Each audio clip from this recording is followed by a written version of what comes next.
Alright, you guys, we are on the eve of Alcaraz number 9 for a place in the 2024 Roland Garros final. And like all of you, I cannot wait to see it. We have been long overdue, these two meeting in a slam again since their, all-time great US Open quarter in 2022. And, while it does suck that this is a semifinal, it feels like it's not far away at all before these two will contest their first major final. But as it pertains to tomorrow, definitely one of those matches, those blockbuster matches where, in the anticipation, the lead up, it feels a little bit like being a kid on Christmas Eve. Especially this year, man. I mean, we have been starved of these top guys going head-to-head since really, Indian Wells when Alcaraz played Sinner. Had Djokovic and Sinner in Australia earlier in the year as well, but clay court season, has been starved of, the star power just because of different guys dealing with injuries. These two, of course, at the forefront of that. But, somewhat of a miracle. We've gotten to the semifinal stage, and both seem to be, somewhere near 100% at least. And that makes for a match here where, it kind of feels like a coin flip. You could see paths to victory for both these guys. And also, for both of these guys, I'm not totally sure which one is closer to their best. I don't think they've needed their best to this point. Both of them have sort of eased into the back of this tournament, both only dropping the one set. Alcaraz having the bigger names to face from the third round on, but still pretty untroubled by both, Felix and Tsitsipas in the last two rounds, both of which I don't think really rose to the occasion, but, Alcaraz still played great in the Felix match. Didn't need to as much against Stefanos, honestly. And, honestly, the earlier quarterfinal in the day with Sinner and Dimitrov, I thought almost a mirror match. Both guys, in their two, high-profile wins, most high-profile wins this tournament, didn't really have to get out of cruise control against Tsitsipas and Dimitrov, respectively. You would think that'll be different tomorrow. Both guys probably are going to be playing with an increased sense of urgency, knowing that they need their best against each other. As far as the clay part of this is concerned, we've only had the one match, I believe, on clay between these two, and that was a final in Umag in 2022, where Sinner actually kind of blitzed Alcaraz, especially those last two sets, 2 breadsticks handed out. But, really anything from 2022, even that US Open quarterfinal, I think you can sort of throw out the window as to how those dynamics will play into now, tomorrow. Just because, both of those guys have become better players since Sinner, especially pretty much a different guy altogether, especially with his serve being so much better now, as well as all these auxiliary parts to his game coming a long way. And really, even though we've gotten 8 matches now between these guys and a handful of them in the last couple of years, I don't really know where I stand, which way I'm leaning as far as, the play dynamics are concerned. It's really just because I've seen Alcaraz at this point as a more established clay court player, but it's not something where I feel like Sinner's going to be impeded by this being clay. I still feel like, the dynamics for each guy are very much the same. Sinner has always been very comfortable in this matchup. From day one, he's been able to, make Alcaraz, I think, feel rushed in a way that you don't see against anybody else. And while this is clay and it should be easier for Alcaraz to track down more balls, get a little bit more time, at the same time, this is going to be the first semifinal. So while it's not going to be nearly as hot as it was last year when Alcaraz obviously cramped up against Djokovic, for what it's worth, the court should play more lively. I think there are advantages both ways there. Sinner's not a guy that really struggles to hit through any type of conditions anyways with his power. But, I think any court, even Chatrier, which is going to be on the slower side anyways, but if even that court is going to be playing quicker during the day, that should help out Sinner. On the other end, Alcaraz, certainly someone that doesn't have any issues playing with the elements as well. It kind of feeds into what has become the pathway for victory for Alcaraz in this head-to-head, where, he, despite his own tremendous power, he has to be the one to adjust here. As we saw at Indian Wells, it laid out, a little bit of the blueprint there, where first set, he was trying to go blow for blow. He played a really poor first set, seemed to be, pressing. That's a pattern we've seen in this head-to-head. When Alcaraz tries to go blow for blow, he can be prone to start spraying errors more, just feel like he needs to go that extra mile with the firepower. And we've seen it, plenty of times already early in their head-to-head. When he tries to do that, it is advantage Sinner. But, in that Indian Wells match, you saw him adapt, change up the game plan, second set on, start playing with more shape, throw in more slices, bring Sinner in, and, I'll continue to emphasize what I said going into his semifinal last year against Novak as well. On clay, he does tend to do a pretty good job of mixing up his spins, in particular, mixing up the height that he puts on the ball. And by all the data we have of him this tournament, his forehand seems to be pretty much back to normal. I think I saw a figure that he's been hitting north of 3,000 RPMs on average this tournament. And yeah, while of course it's important that his speeds are also back up to normal in this particular head-to-head, it probably matters more that he hones in on his variety advantages. Just because, in the past it has felt like Sinner has taken a hold of the serve-return dynamic advantages, which is always so important. And it's not really for Alcaraz having trouble on his return. I think he's one of the best returners in the world, if not the best on this surface at this point.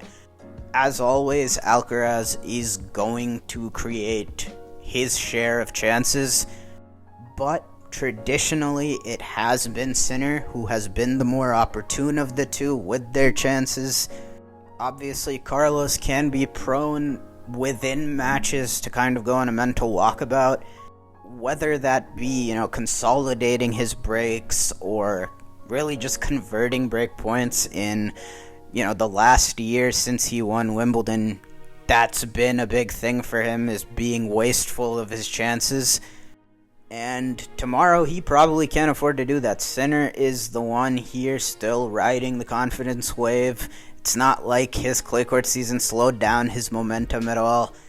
He's continued to be dominant as he has all year throughout this tournament. And, ever since October, speaking of returning, you'd have to say he is the best returner in the world right now. And he's elevated himself to being one of the more economical servers on tour, and definitely one of the most menacing 1-2 combos with his serve, if not the best on tour right now.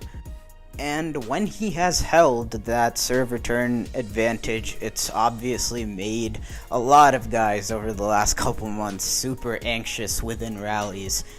It even happened to Djokovic on his favorite court, albeit, he was pretty bad in that match, but point being, nobody is exempt from, this Sinner trap. And yeah, in addition to being more opportune, more clutch over the last year, the mental walkabouts within matches don't really seem to come with Jannik. He's just kind of been steadier, and we've seen several points, even within the last year, that Alcaraz is capable of being steadier. He's capable of being more reeled in as far as the showtime factor.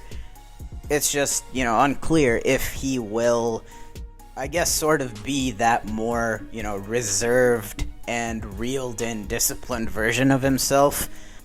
Because that certainly wasn't the case earlier this year in Australia, when a lot of us thought that Zverev should be on fumes, Alcaraz in much better form at that point through the tournament, and he just laid an egg flat out for 2.5 sets there. Obviously, Sasha played, way better than any of us expected. He played excellent, served out of his mind. Not a bad loss, but, Alcaraz's performance was underwhelming there. And, obviously, he still maintains a reputation as a big-time player who usually shows up for these big occasions. But he has had his fair share, even the semifinal last year at Roland Garros, which was the learning experience for him, where throughout the portion of that match where he wasn't cramping even, he was still so antsy and was never really able to rein it in. Now, obviously, he is so freakishly talented that he still evened that match up, and typically he does still make a match of things even when he is playing poorly. But that's not what you get with Sinner. Sinner is going to be ever-present, and, since October, he's obviously been the best player in the world, and he's become something of a killer in these clutch situations. In between the lines, the tactics are pretty clear. It's very clear-cut, Nobody, including Alcaraz, at this point is going to beat Sinner from the baseline.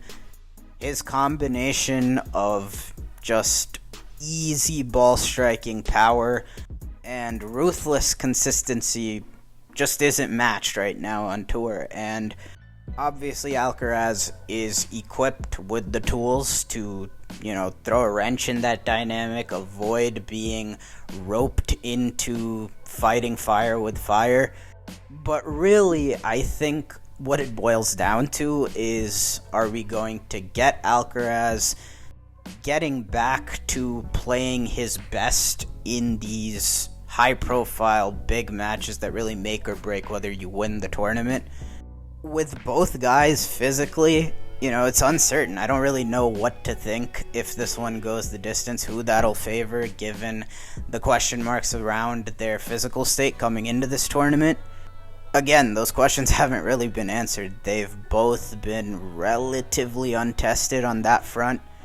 And as you can tell, throughout my analysis in this video, I don't really know which way to go. I honestly think this one's a total coin flip. It is pretty reflective of their head-to-head to this point. Obviously knotted up at 4 apiece, and no real precedent to go off of on clay in particular. But if I am to give an edge, it's probably somewhere in the range of 51-49, 55-45 tops in Alcaraz's favor, just because he's more proven on clay. That, and he was my pre-tournament pick, and I don't really see a reason to not roll with that. Obviously, you always want your picks to be correct. But, again, given all these circumstances coming in, I do think the margins really should be at like a knife's edge. As I mentioned before, I think a lot of this, boils down to what kind of Alcaraz performance we get. He has been the favorite, I think, most places I'm looking going in. And in the past, it's been sort of hit or miss with him as the favorite. He does seem more comfortable with himself as the underdog, obviously, regardless. We've seen with his attitude, he always backs himself, he's always confident. But I don't think he really sees himself as that much of a favorite. This tournament itself, heading into this match, he said he feels Sinner's the best player in the world right now. He probably sees himself as an underdog, if not, at equal footing going into this match.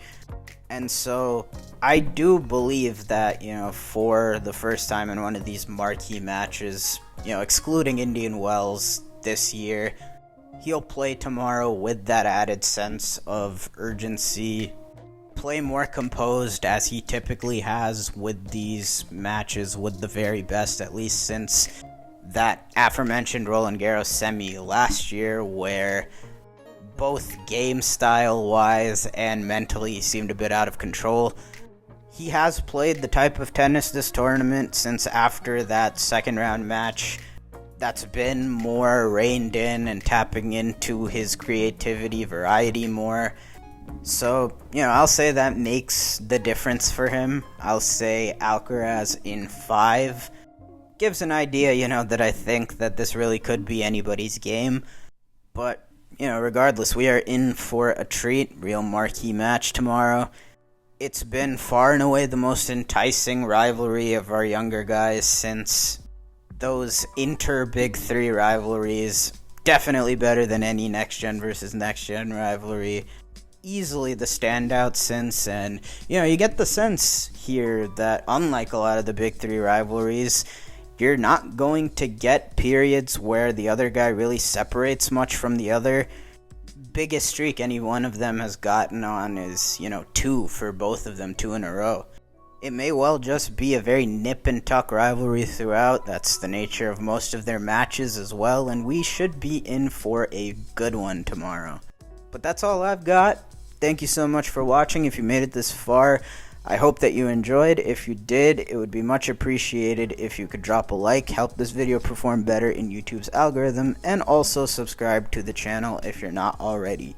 Enjoy the match, folks, and I will catch y'all in the next one.